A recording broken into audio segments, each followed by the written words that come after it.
Welcome to this Bolting Cloud mobile application tutorial. My name is Jonas Lundgren and I'm Business Manager here at Atlas Copco. In this video, you will learn how to use the Bolting Cloud mobile application to upload tightening results from tools and controllers to the cloud. The application works the same for the Tensor SRB, the PowerFocus XC and the PowerFocus hand controller. For this video, I will use the PowerFocus XC. Let's start by logging into the application. Now click Connect and follow the flow.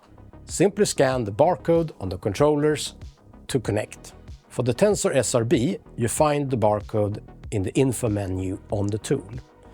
On the PowerFocus hand controller, select the wireless access point icon on the home screen.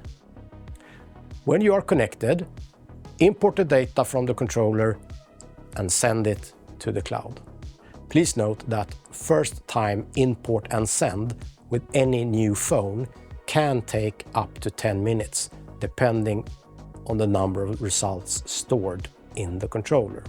If your phone does not have internet connection, all data will be stored in the outbox until the phone comes back online.